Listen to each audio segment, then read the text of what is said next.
Olá, meus queridos e amados irmãos, a paz do Senhor Jesus, tudo bem com você? É com muita alegria que nós estamos chegando para mais um momento da nossa pré-aula da Escola Bíblica Dominical. Seja muito bem-vindo ao nosso canal EBD Explicada 2.0 e é com muita alegria que nós queremos receber os irmãos. Deixe aqui seu comentário, deixe a sua participação. É muito importante que você interaja conosco. Compartilhe também este vídeo, essa palavra, com mais alguém e nos ajude a alcançarmos mais vida. A você que está nos acompanhando pelo canal AD Ministério Verdade e Vida, que Deus continue abençoando você também. Vamos juntos aprender mais da poderosa palavra de Deus. Queridos irmãos, vamos então aqui para a nossa lição de número 5. Nós abordamos a lição de adulto, que fala sobre as promessas de Deus, confie e viva as bênçãos do Senhor, porque fiel é o que prometeu. E hoje nós iremos falar sobre promessas de salvação. Nós vamos falar sobre a promessa de salvação. Essa lição de hoje, a promessa de salvação, é uma lição muito rica, muito oportuna, inclusive é uma aula que diz respeito aí também à sala do discipulado. Quando a gente confessa a Jesus como nosso Senhor, nós entramos para uma aula de discipulado, onde nós falamos também sobre o que é a salvação, o que é a regeneração, o que é a justificação. Inclusive, eu me lembro que quando na sala da escola dominical, com o nosso querido presbítero Sávio, um abraço, ele ministrava a aula e tinha lá, chamados para a salvação, chamados para a justificação, chamados para a regeneração, chamados para o batismo, não era assim? As temáticas ali da nossa aula do discipulado. E hoje, irmãos, a gente vai falar sobre a promessa de salvação. O autor, de uma forma muito sintetizada, ele vai trabalhar na lição de hoje essa temática, este assunto. Vamos falar sobre a promessa de salvação. Então a gente vai ter aqui um resumo do que é e de como funciona a questão da salvação. Então é uma lição muito boa, muito rica, muito oportuna para o nosso crescimento espiritual, para o nosso entendimento.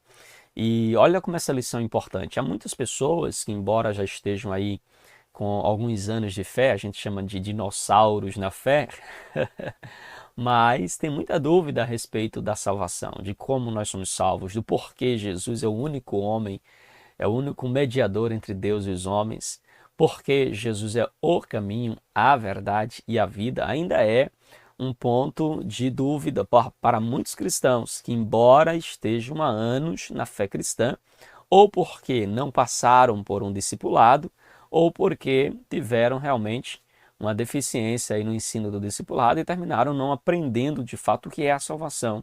Há pessoas que estão batalhando para conquistar a sua salvação, há pessoas jurando que são salvas pelos seus méritos, há outros que estão empenhados em boas obras para serem salvas.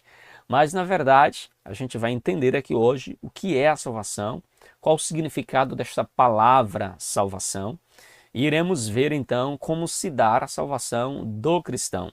Será que Deus elegeu um e outros não? A eleição, ela é limitada ou ilimitada? A graça é resistível ou irresistível? Jesus morreu por todos ou apenas pelos eleitos? Isso são perguntas muito importantes que a gente, claro, não vai se aprofundar em cada ponto, mas iremos abordar aqui aquilo que for pertinente para a compreensão da nossa lição de hoje, ok? Então, queridos, pega aí papel, pega a caneta, pega a tua Bíblia, para que juntos possamos aprender a palavra. Claro, se você possui também a lição da Escola Bíblica, abra aí na lição de número 5, para estarmos assim meditando também nesta porção da lição e da palavra de Deus. Amém? Nosso texto áureo e a nossa verdade prática. Primeiro eu quero chamar a sua atenção para o nosso texto áureo, que diz assim, está lá em João capítulo 5, versículo de número 24. Olha o que diz, na verdade vos digo, que quem ouve a minha palavra e crê naquele que me enviou, tem a vida eterna, e não entrará em condenação, mas passou da morte para a vida. Olha que interessante, queridos, esse texto.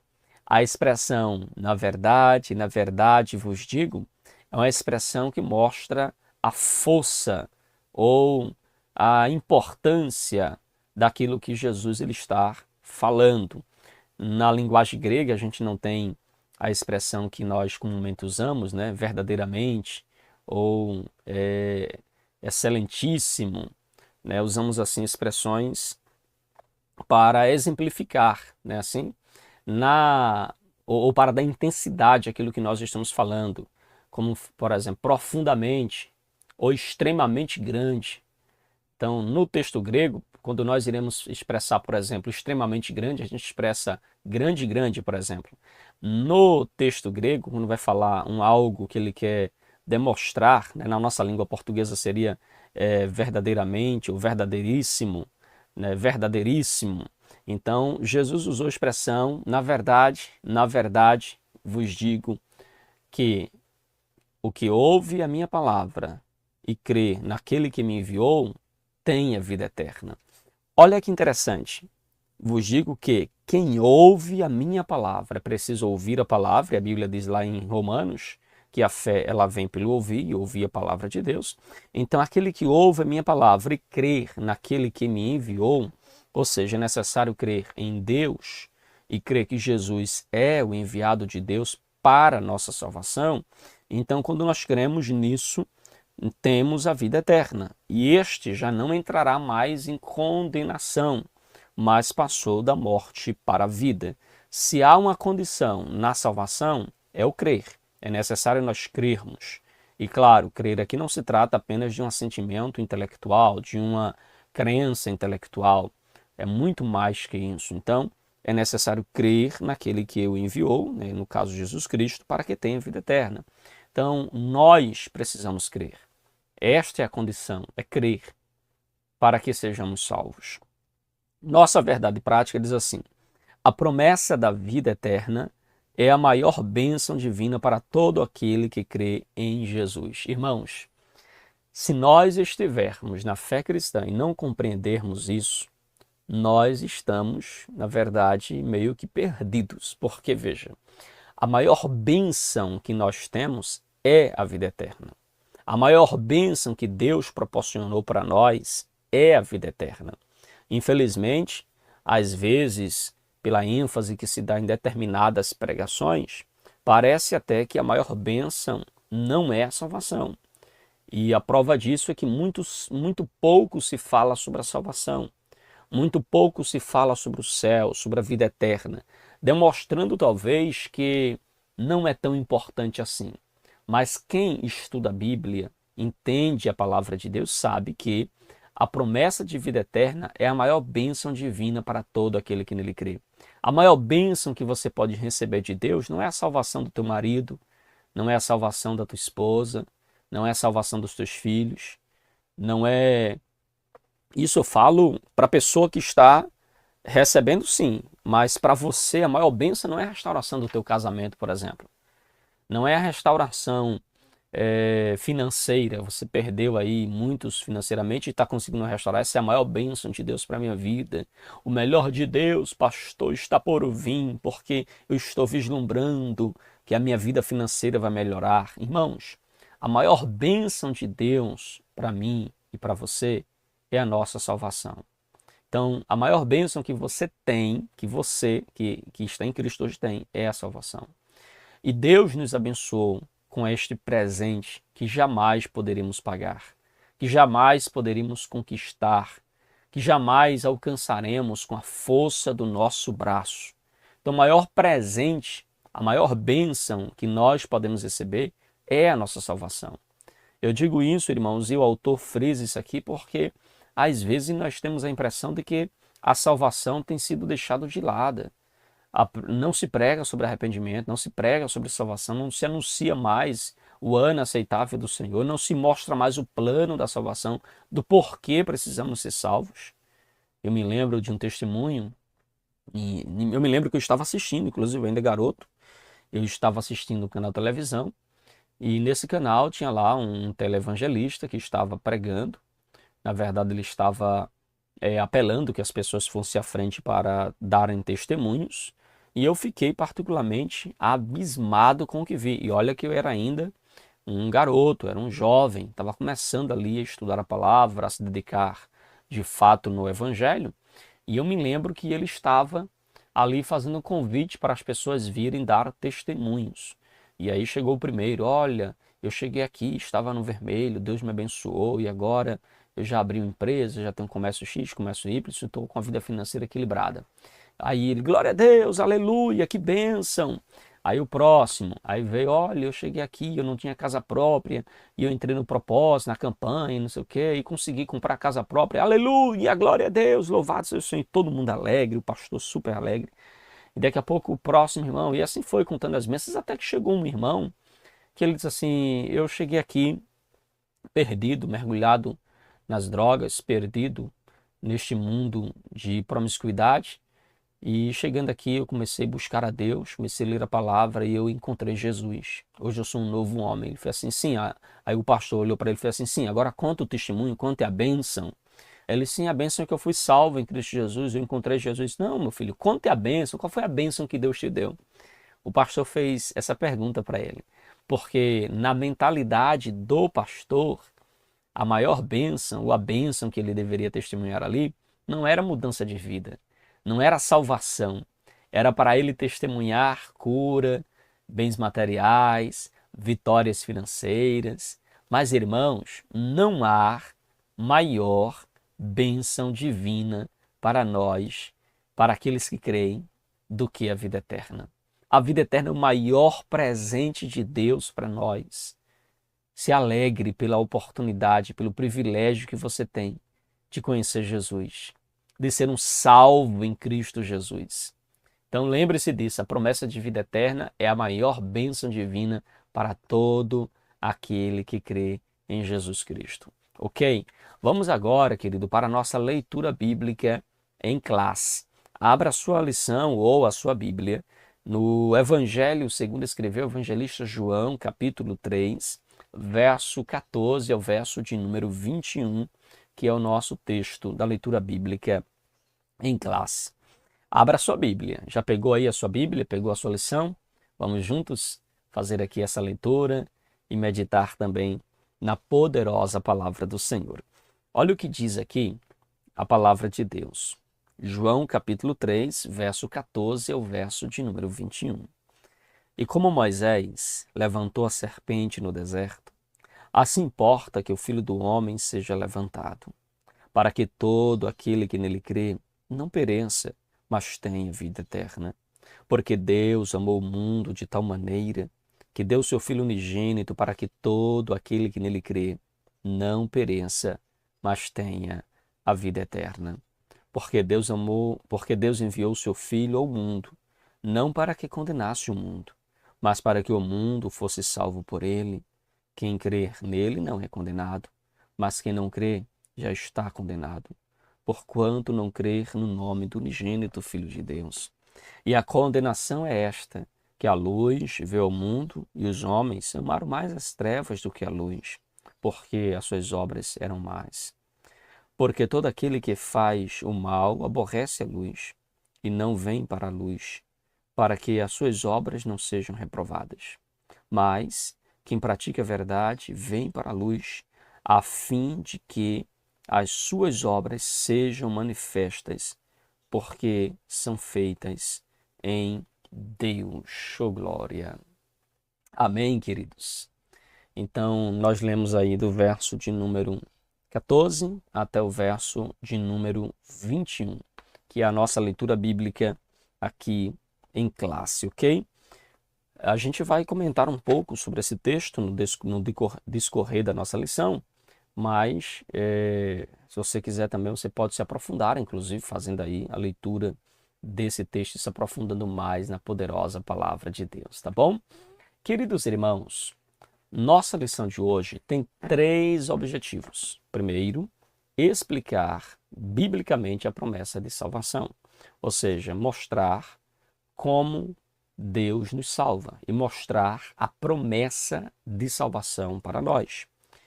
Segundo, mostrar a natureza da salvação, como Jesus nos salva. E terceiro, refletir a respeito da importância da promessa da salvação e a perseverança nela.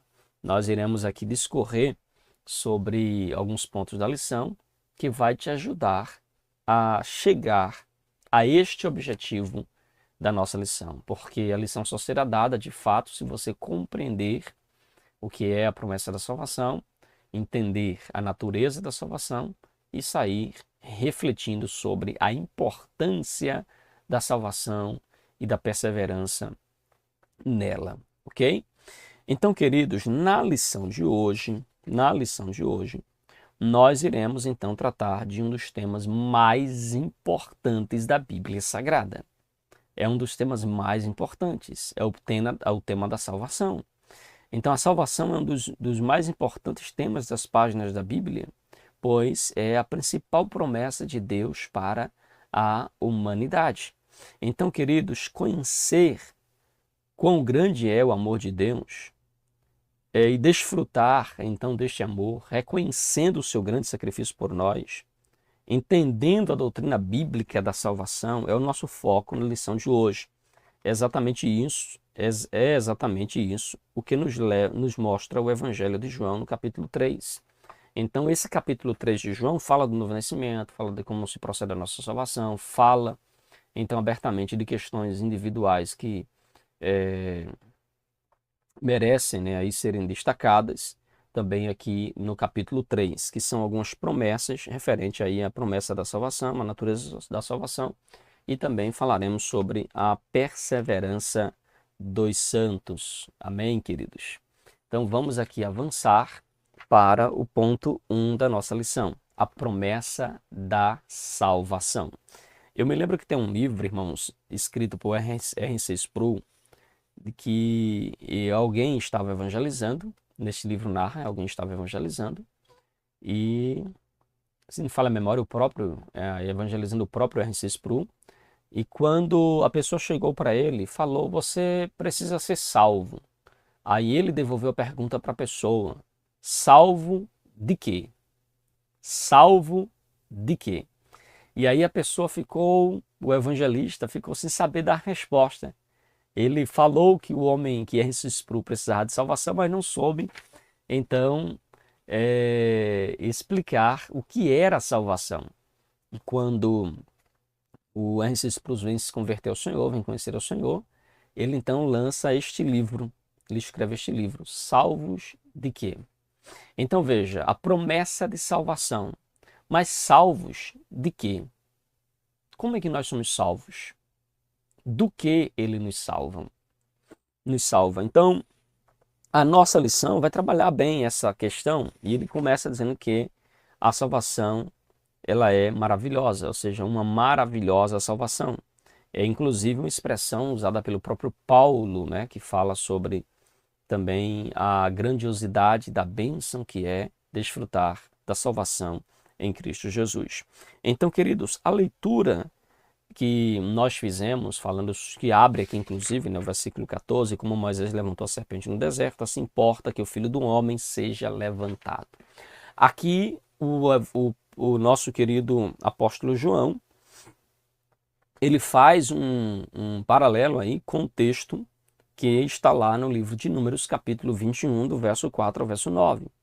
Nós temos ali no Antigo Testamento uma passagem que é paralela a essa que João está usando.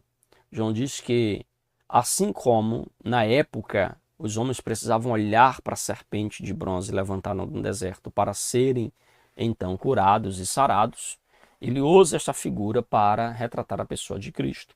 Os irmãos há de lembrar que o povo havia errado, havia falhado, e Deus estabeleceu que um dos meios pelos quais eles seriam salvos era estarem ali olhando para aquela serpente de bronze que foi feita por Moisés. Então nós temos agora aqui esse paralelo. O autor está dizendo que nós devemos, então, olhar para Cristo, assim como Israel na época olhou para a serpente em busca de cura, em busca de salvação.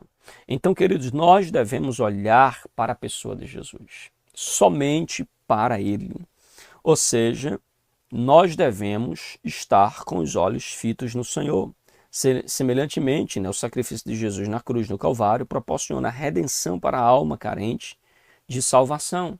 Então, a nossa salvação está em nós atentarmos para essa tão grande e maravilhosa salvação. É você olhar para Cristo, é olhar para Ele. Dessa forma, o amor de Deus é revelado nas Escrituras, de uma maneira que não se pode mensurar, ao ponto de entregar o seu filho, o seu único filho, para salvar aquele que crer. Ou seja, essa preciosa promessa traz duas realidades. A primeira realidade é que todo aquele que crer não será condenado. E a segunda realidade é que todo aquele que não crê já está condenado. Então veja, o que nos torna aceitável diante de Deus é o crer. É preciso crer, é preciso confessar Jesus como seu Senhor, como seu Salvador, se nós queremos ser aceitos por Jesus. É necessário nós crermos. Quem crer não será condenado, mas quem não crer já está condenado. Vai dizer aqui o texto da palavra de Deus. Então veja, logo a salvação, ela é de fato maravilhosa, é um presente de Deus para todos os filhos de Deus, para todos os que creem em seu nome. Então veja que a salvação, irmãos, a salvação, ela é para todo aquele que crer. Então a senha para ser salvo, a senha para ser alcançado pela graça de Cristo, irmão, sobre nós, é exatamente você crer. É necessário crer. É necessário que você confie em Cristo como seu único e suficiente Salvador. Amém, queridos? É necessário. O nosso autor ainda pontua sobre a obra de salvação. O Evangelho de João nos mostra que a obra de salvação é uma providência de Deus para salvar o ser humano de uma condenação eterna. No versículo em que nós lemos aqui, de João capítulo 3, vai falar então a respeito dessa salvação para todo aquele que nele crê.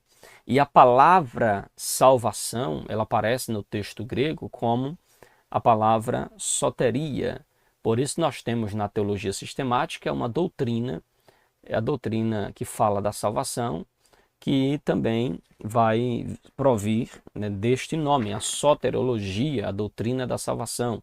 Exatamente vem da origem, da raiz desta palavra, que significa a palavra soteria, que significa livramento de perigo, que significa ameaça, que significa saúde, irmãos. Então veja, a salvação está relacionada, a alguns significados. Ela pode também se referir à salvação por um livramento, pode ser também a salvação, por exemplo, que houve do dilúvio, para a família de Noé. Dessa maneira, a salvação propriamente dita tem a ver com os que recebem a Cristo, irmãos, como pontua aqui a nossa lição. Ou seja, quando isso acontece, nós somos imediatamente libertos da escravidão do poder, do poder do pecado e da condenação eterna, ok? Então você vê que a nossa salvação, ou a palavra salvação, esta obra da salvação, a palavra soteria, a palavra grega, tem a ver com livramento do perigo. Então ser salvo é ser livre do perigo que acarretará a todos os homens em decorrência da natureza caída. É a salvação desta condenação, é a salvação deste juízo. Então esta é a nossa salvação em Cristo Jesus, que tem a ver aí com aqueles que recebem a Jesus como seu único e suficiente Salvador. Ok? Nós temos também, queridos, a questão do Salvador. Veja, a obra de salvação tem como base a entrega do Filho de Deus, como aquele que pagou o preço do pecado. Jesus é o nosso Salvador, como bem expressa o termo grego, soter, salvador, libertador, preservador, conservador. Assim sendo, o Evangelho de João Não, o Evangelho de João nos revela que todo ser humano foi corrompido pelo pecado e por isso precisam de um Salvador. E esse Salvador, revelado em João 3,16 e 17, nos garante a gloriosa promessa de salvação.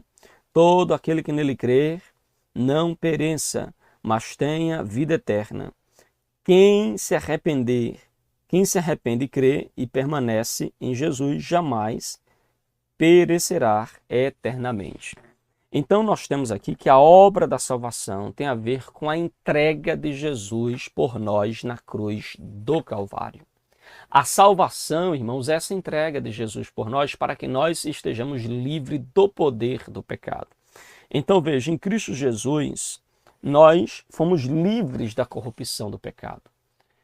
Nós agora não estamos mais debaixo do domínio. Outrora o pecado governava a nossa vida. Outrora o pecado coordenava a nossa vida, mas agora que nós estamos em Cristo Jesus, já não vivemos mais debaixo do domínio do pecado.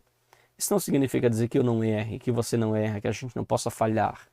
Mas o que a Bíblia está mostrando para nós aqui, irmãos, é que Ele é o nosso Salvador, Ele é o nosso Senhor, é Ele quem nos liberta, é Ele quem nos salva, é Ele quem nos regenera e nós precisamos crer nesse Salvador. A salvação é um precioso presente de Deus para todos os que creem em seu nome. Amém, queridos? A salvação é para todos os que creem. A salvação não é para um grupo seleto. A salvação não é para um grupo que Deus, agindo e fazendo acepção de pessoas, escolheu. Não. A salvação é uma obra de Deus, irmãos. A salvação é, então, Deus, de uma forma específica, milagrosa, de uma forma abundante. Nós temos Deus, então, nos salvando, nos libertando, nos dando vida em Cristo Jesus. Amém, queridos? Então, Ele é o Salvador. Jesus é o Senhor. Ele é o libertador, o preservador, o consolador, o conservador é Jesus. Então, assim sendo, irmãos, o Evangelho de João não revela que todo ser humano foi corrompido. Assim, o Evangelho de João nos revela que todo ser humano foi corrompido. Isso também está claro nas cartas de Paulo, em especial aos Romanos, quando ele diz que todos pecaram, sem exceção, irmãos. E por causa disso estão destituídos da glória de Deus. É sério isso, irmãos. Por isso que nós precisamos urgentemente da salvação em Cristo Jesus. E por meio dele e para ele são todas as coisas. A salvação é um presente de Deus para todos aqueles que nele creem. Então veja, a salvação é para aqueles que creem em Jesus como seu Senhor. Amém, meus irmãos? Você pode dizer amém por esta palavra? Você pode dizer amém por isto? Que a salvação, ela é este presente de Deus para nós em Cristo Jesus. Ok? Tranquilo? Olha o que diz, irmão, João 3, 16 e 17 da nossa lição, até a gente ir para o nosso segundo ponto. 16 e 17. Porque Deus amou o mundo de tal maneira que deu seu Filho unigênito para que todo aquele que nele crê não pereça, mas tenha a vida eterna. Porque Deus enviou seu Filho ao mundo não para que condenasse o mundo, mas para que o mundo fosse salvo por ele. Então veja, irmãos, que Deus enviou seu Filho ao mundo não para condenar o mundo, mas para que o mundo fosse salvo por ele. A vinda de Jesus é uma vinda de paz. A vinda de Jesus é uma vinda de restauração. A vinda de Jesus é uma vinda de cura. Então, nós temos aqui, irmãos, estas duas, essa verdade, né, que está presente para nós aqui em nossa vida e presente também aqui nesse texto, que nos ensina e nos mostra de que a salvação, ela é este presente dado por Deus à sua igreja. Amém, queridos? Tranquilos? A sinopse do ponto 1 diz assim: a salvação é um processo presente de Deus para todos os que creem em seu Filho. A salvação é um precioso presente de Deus. Então, veja como Deus ele age, irmãos. É um presente de Deus. Não é para... Não se trata de algo que nós conquistamos. Não se trata de algo que nós alcançamos com a força do nosso braço. Salvação é presente de Deus. Ok? Tranquilo? Vamos aqui para o nosso próximo ponto e vamos falar sobre a natureza da promessa da salvação. A natureza da promessa de salvação. Aqui, meus irmãos, nós iremos então compreender um pouco sobre os aspectos da obra salvífica de Cristo por nós. Primeiro, nós temos aqui a questão da justificação. O que é a justificação, irmãos? É importante você entender isso porque às vezes as pessoas não compreendem e acham que podem julgar Deus, né, de que Deus está cobrindo, né, as falhas de uns para beneficiar outros. Mas veja, irmãos, que a obra da justificação é uma obra de Deus, é uma obra de Cristo em nós. Veja, a justificação é um dos aspectos da obra salvífica que está presente nos termos bíblicos também. A palavra justificação aparece no termo bíblico, não se trata apenas de algo abstrato, de algo imaginário, mas é algo real. Veja, quem é alcançado pelo Evangelho de Cristo e crer no Filho de Deus, olha o que vai dizer aqui, ó. Com todo o seu coração é declarado justo. Isto é, livre da culpa e do merecimento da punição divina. Queridos, olha que interessante. Em Cristo, nós somos declarados justos. Não confunda, não é que em Cristo você agora foi feito justo. Sendo uma nova criatura, agora você é, então, justo. Mas veja que ele nos declara justo. Qual a diferença de se tornar justo, ou de Deus nos fazer justo, e de Deus nos declarar justo? É que quando Deus declara a nossa vida justa diante de Deus, irmão, você percebe que não depende do homem para que o justifique, para que ele encontre Deus, não depende. Mas veja que depende exclusivamente da graça de Deus. Então veja, a justificação, Deus não nos torna justo, mas nos declara justo. Quando Deus declara nós justos, ele está dizendo que não há mais culpa alguma em nós. Mas isso não significa dizer que nós, a partir de agora, somos justos, no sentido de que não temos mais erros ou falhas, entende? Então não é isso que a Bíblia está dizendo, que ele nos faz justo e agora não erraremos mais. Mas a Bíblia está dizendo que nós, então, somos, através da graça de Deus, declarado justo. Amém, queridos? Tranquilo? Amém? Falando aí da natureza da salvação. Agora veja, a questão ainda da justificação. Uma pessoa, irmãos, ela é justificada por meio da obra de Jesus na cruz, certo? É Jesus na cruz quem nos justifica, quem perdoa o pecador, quem sara as nossas feridas. Nós somos justificados por Deus, pela sua palavra, pela sua graça, irmão, sobre nós. E segundo, nós temos também a questão, inclusive Romanos capítulo 5 diz que sendo, pois, justificados com Deus, né? Sendo, pois, justificados por Deus, temos paz com Deus. Olha aí. A paz com Deus é resultado desta justificação diante de Deus. Aí nós temos também a regeneração. Para que a obra de salvação seja apresentada no Evangelho de João, capítulo 3, e se manifeste na vida do salvo, é necessário que ocorra a regeneração denominada de novo nascimento nos capítulos de João 3, de 1 a 6. Então veja, irmãos, a regeneração conforme a gente vê em João 1, verso 6, que é verso 1 ao verso 6, capítulo 3, verso 1 ao verso 6, que é o diálogo de Jesus com Nicodemos. Então veja como é que Nicodemos ele passa, né, irmãos, a ter esse encontro de fato com Jesus, onde ele vai ser uma nova criatura. Jesus ensina para ele sobre a questão do novo nascimento. É necessário nascer de novo. Ele se questiona, Senhor, como é que eu vou nascer de novo sendo velho? Mas Jesus não estava falando do nascimento físico, Jesus está falando do nascimento espiritual. E aqui está uma curiosidade interessante para nós.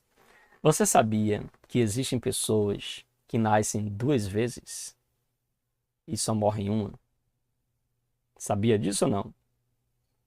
Você sabia que existem pessoas que morrem 2 vezes e nascem uma?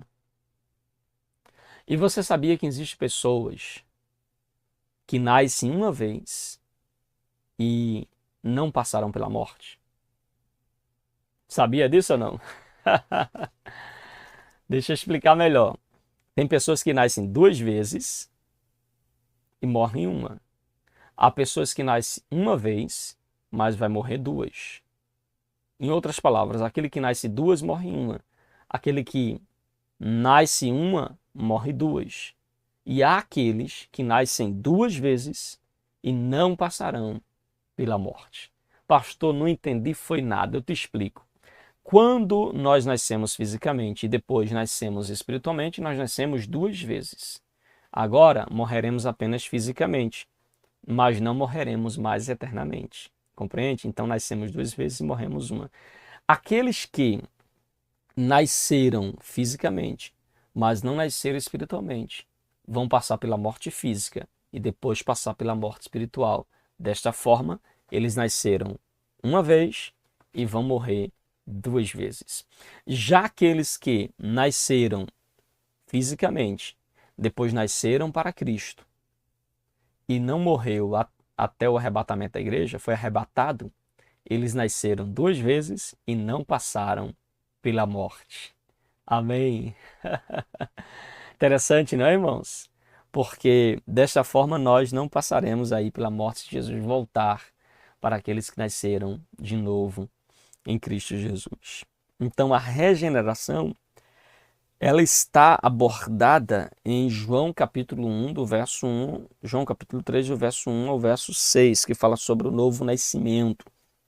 Uma pessoa nasce de novo, ela passa por esse processo de transformação interior, em que o coração sofre uma mudança radical por intermédio do Evangelho, mediante o poder do Espírito. Essa obra feita diretamente pelo Espírito Santo, né, com essa obra aqui de regeneração, de nascer de novo, não é uma obra nossa, irmãos. Não é uma obra minha. É uma obra do Espírito Santo. É um trabalhar do Espírito Santo.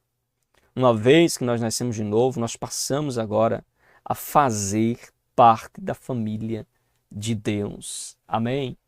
Não importa a placa denominacional, não importa a congregação que você está. Se nascemos de novo em Cristo Jesus, nós somos membros de uma mesma família. Não somos primos, não somos conhecidos, não podemos, irmãos, fazer acepção de pessoas. Devemos entender que Deus tem nos guiado e nos abençoado desta maneira. Amém, queridos? Então veja que essa obra é obra do Espírito Santo. É obra de Deus em nós, irmãos. Uma vez que nós nascemos de novo, nós precisamos, ou nós passamos aí a fazer parte da família de Deus. Amém? Às vezes acontece, né, de alguém se orgulhar da sua fé em Cristo e achar que os outros são primos, são conhecidos, mas não caia nesse erro, nesta falha. Os outros que nasceram em Cristo Jesus são nossos irmãos. Amém, meus irmãos? Tranquilo até aqui? Agora vamos falar da santificação. Da santificação. A santificação, ela tem dois aspectos. Nós temos a santificação posicional e nós temos a santificação que nós chamamos também de santificação progressiva. Então veja, a santificação posicional é quando nós somos justificados e regenerados no momento da conversão.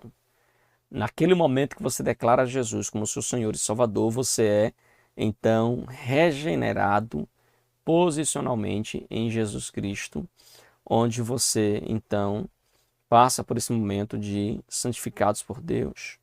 Mas temos também a santificação progressiva. O que é a santificação progressiva?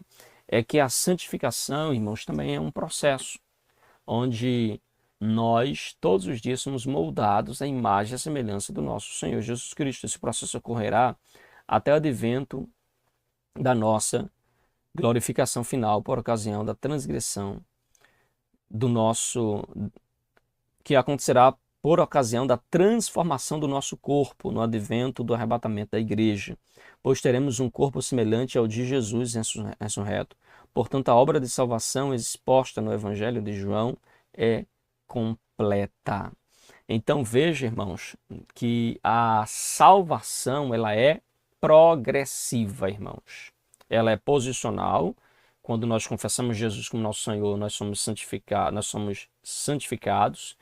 somos justificados, nós somos então ali regenerados. Mas diariamente nós também somos aí progressivamente transformados à imagem e semelhança do nosso Senhor Jesus Cristo. Ok?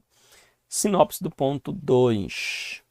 Podemos compreender a natureza da promessa de salvação estudando alguns aspectos salvíficos dessa grande obra, que é a justificação, a regeneração e a santificação.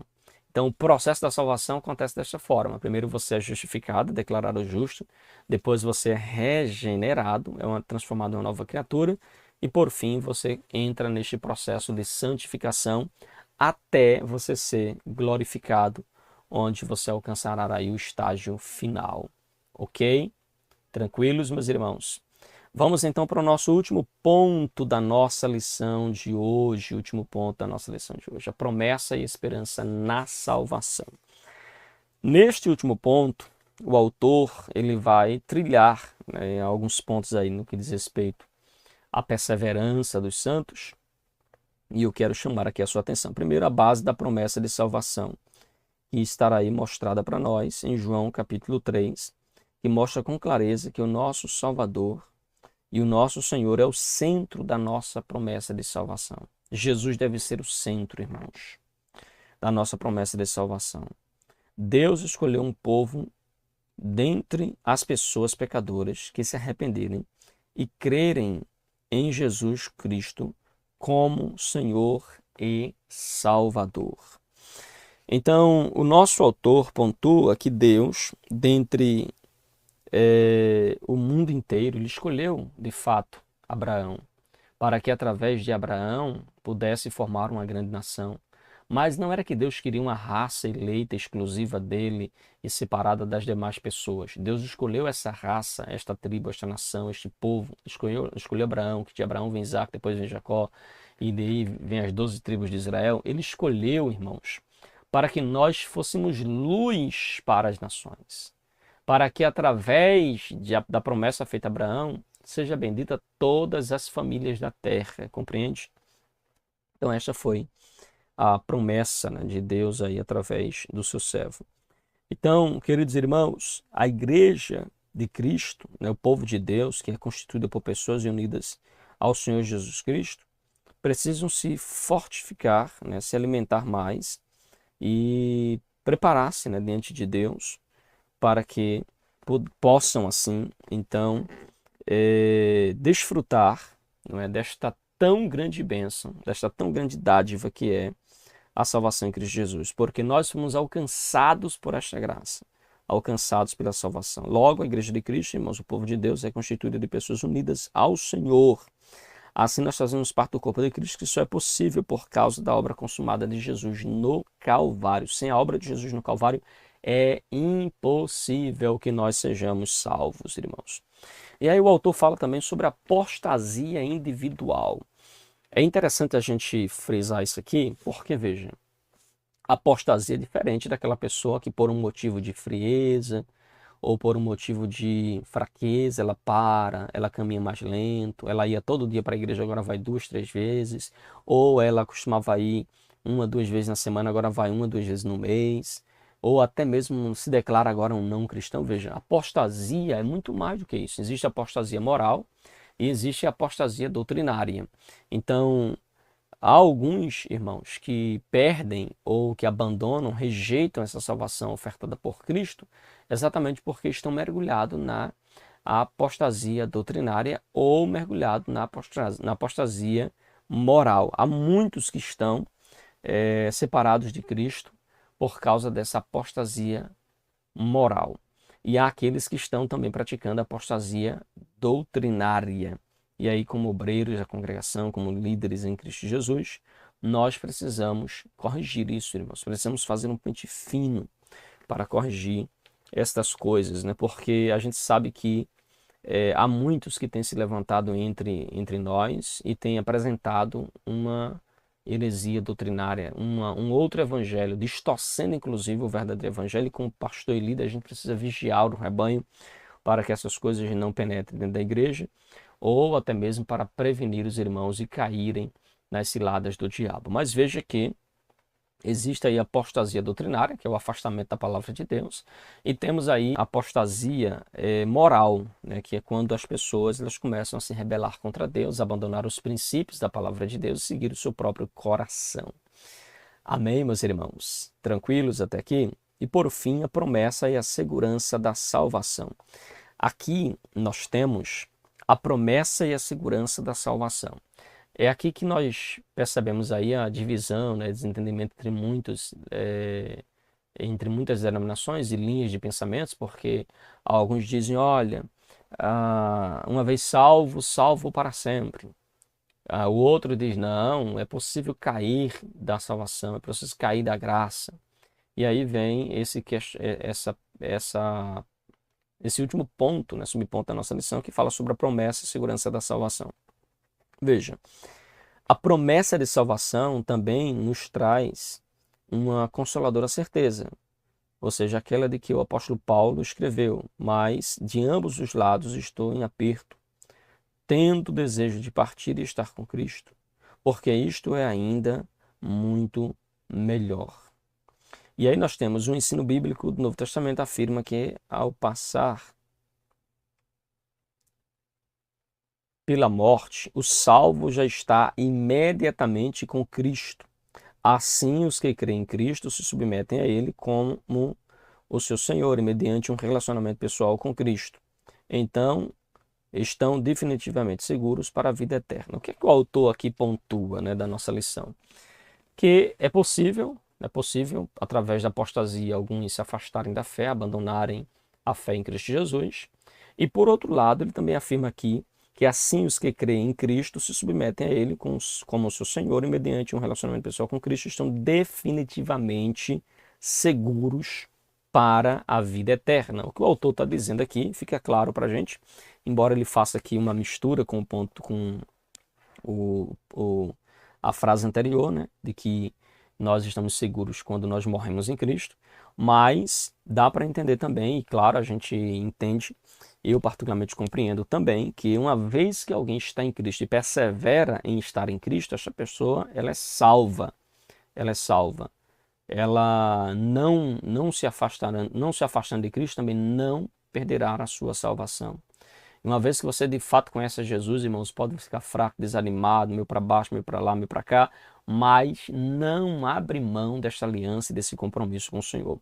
O próprio Jacob Armínio, que escreveu também muito sobre a questão da salvação, ele tratou vários aspectos. Quando tratando da perseverança dos santos, ele disse que era um assunto a ser mais estudado, mais detalhado, que requeria uma maior atenção. Ele morreu antes de concluir, né, todos os seus comentários sobre a questão da salvação, mas ele também deixou claro, né, de que é um ponto que merece um melhor estudo. Parece que há inclusive um ponto muito comum entre calvinistas e arminianos, que é concordar aí com a questão da perseverança dos santos. Diferente dos hipercalvinistas, né, que defendem que uma vez salvo, salvo para sempre, independente se a pessoa permanece em Cristo ou não, se ela cai da graça ou não. ela permanecerá salva, ainda que ela volte para a vida promíscua. Nós entendemos diferente.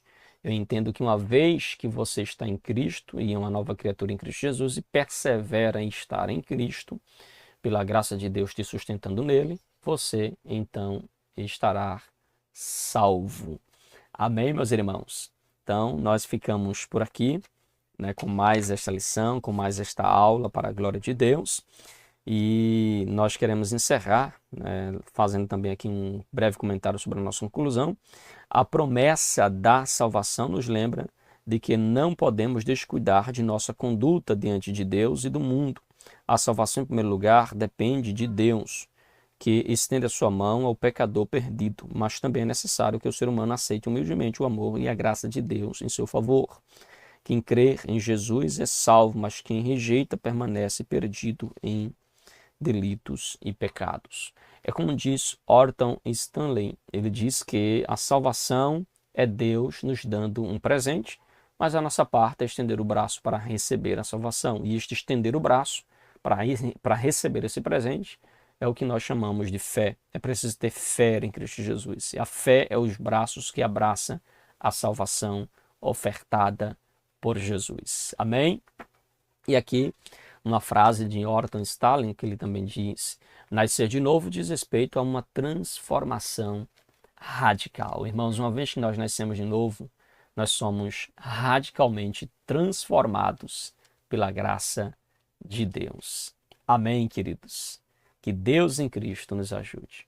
Que Deus em Cristo nos abençoe, que possamos aplicar essa palavra em nossos corações. Amém? Deus abençoe você. Meus queridos e amados irmãos, chegamos ao finalzinho de mais uma pré-aula da sua Escola Bíblica Dominical aqui no seu canal EBD Explicada 2.0. Que Deus abençoe sua vida e muito obrigado pelo carinho de você estar nos acompanhando até agora. Deixe aqui no seu comentário que a gente precisa melhorar. Mais uma vez, nossa aula chegou aí nos 45 minutos do segundo tempo, por causa de uma reforma que nós estamos fazendo aqui na igreja, está sugando um pouquinho aqui as nossas energias, mas em breve as coisas vão se normalizar e nós vamos estar enviando a sua aula com mais antecedência, tá bom? Que Deus te abençoe, um abraço para você e para sua família, em nome de Jesus.